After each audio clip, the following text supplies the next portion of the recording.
Hi, I'm Deneen Matsuda, and I have my friend with me here today. This is Matt Benny. Our families are friends, and we get the privilege of working together. He is who I send my fourth graders to at the end of every year, and I feel so blessed that they get to go on to you, Matt. And Mr. Benny and I actually got to teach together 1 year. But it was an epic year. 2 fifth grades, and now we are side by side, but not teaching the same thing. I get to benefit from From what? Ms. Matsuda's amazing tutelage of her precious cherubs. Other way around, for sure. But Mr. Benny does something every year with his students that I think you need to see, because you might want to try it with your students or some modification of it. Tell us what this project is, Matt. I have labeled it Math Incorporated. It's a business project that we do in fifth grade the last month of the school year. The last month, yeah.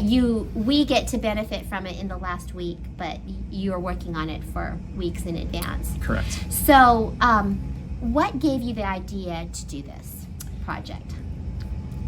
Math textbook publishers. So I've been inspired by math textbook publishers because they're missing the financial education component of learning.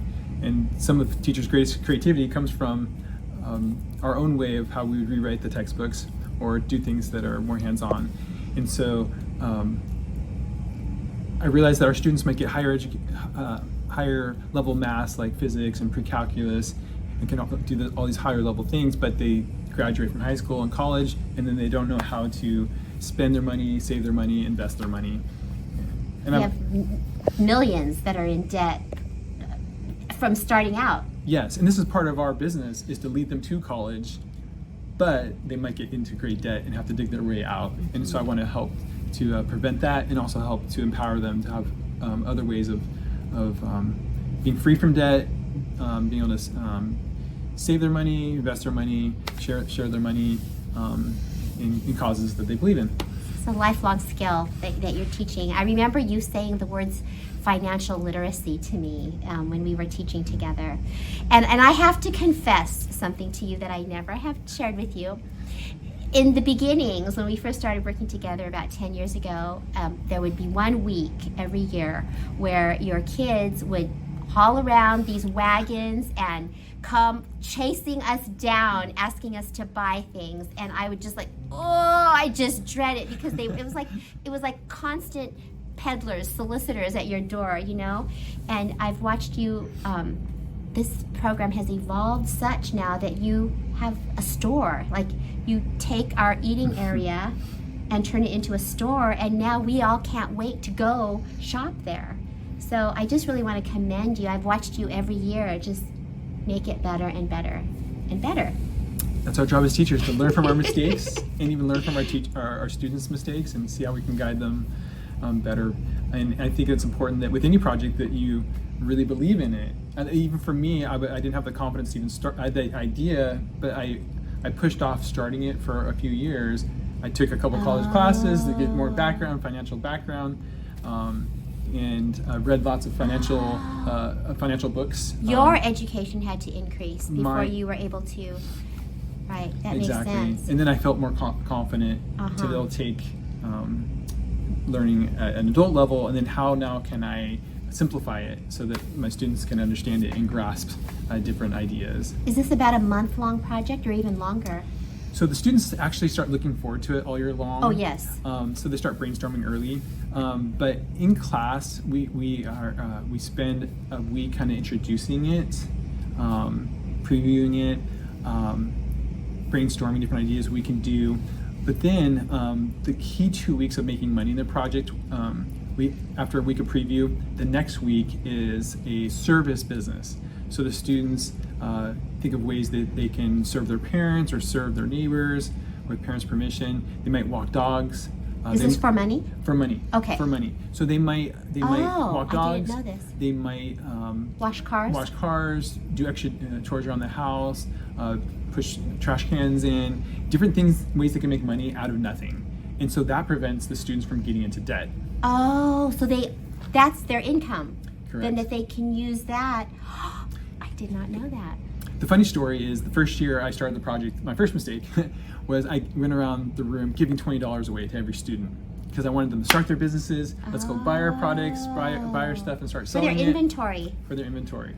But then I had a wise parent who was a business owner came the next day and said, Mr. Benny, you just taught my child to go into debt. If they're going to go into business, they need to risk their own money. So that was part of my education. So the next year I adapted it. We're going to do the first week of service, which most of their parents have that type of job in the first place, where they give their time to get money in return. And so that way the students have their money, so that the third week, then they can do a sales business. So they transition and they buy their products or they buy their materials to crochet with or what have you. Yes, there was a team that did all crochet. Yes.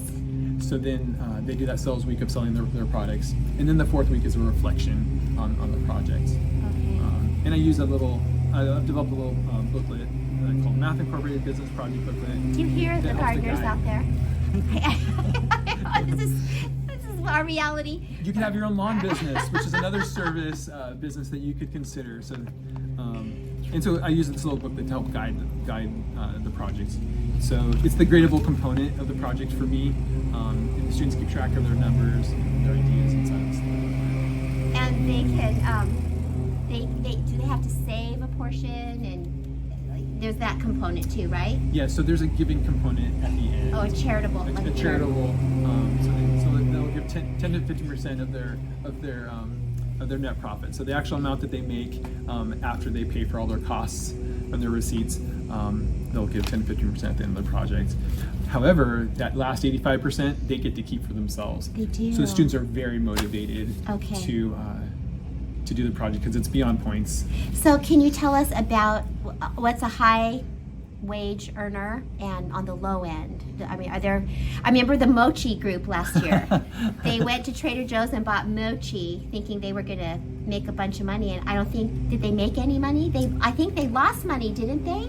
They had a couple good days, but overall they lost money because they kept losing their product from not getting refrigerated or perishable. It was perishable. Perishable, so they would lose some of their product and eat some of their product. And that's a key component of the project, which is delayed gratification. That I need to work towards something and push off buying from other people, buying from my friends, until after the project is over. Keeping your private money and your business money separate. So what's a high income and a low? Every year the students tend to be profitable, even if it's a little bit. Okay. And that's thanks to them doing services first before risking some money through their sales by buying stuff and reselling it. But I would say an average amount would be about $100. Okay. But on the high side, the highest we've ever had was $900. $900? What did they sell? So they found popsicles that were healthy enough to sell. I used the website fujicate.com to evaluate if food is an A level grade. I hear them B-level talking grade. about that. So it has to be a B- or above, so we can sell things that are semi-healthy. But she sold popsicles, but her second business was calling up Jamba Juice and having Jamba Juice sell smoothies, and she would get 20% of the proceeds. So all she had to do was get a chair, get a table, set it up for Jamba Juice. Jamba Juice pays the organization that you're at, so they pay the school and they passed on the money onto the student. But typically students can earn about $100. And does anyone earn like maybe 20? Does it ever go that low? Like they only earn 20? It does, and it usually has to do with inventory. They'll tend to overbuy their product. So I encourage them to save their receipt. Try to not open up more than you're gonna try to sell, so you have possibly returning your items if necessary. Well, I would love to have you back again so that we could go into more detail of this, because there might be some teachers that might find this interesting. And I see you have some books back here. Are these picture books that go with money themes? Yeah, so one of the kid-friendly components is reading some chapter books and some picture books. We even have Alexander, who used to be rich last Sunday. A classic. Yes, for sure. And then a great chapter book to read for you teachers is Lawn Boy by Gary Paulsen, which I recommend. And one other great resource is if on YouTube you can search for the Secret Millionaires Club. It's a series of 26 little webisodes, little 3 or 4 minute videos that teach your students different lessons about business, but definitely kid friendly. And we need to give credit to Warren Buffett, who helped to give the money to provide for that. But I recommend Secret Millionaires Club on YouTube. All right, well, thank you, Matt. Let's do this again with a little more detail later on. And we hope that this will get your wheels spinning of some financial literacy activities that you can do with your students. We'll see you next time. Bye-bye. I'm Deneen Matsuda. Thanks so much for watching. And don't forget to like and subscribe!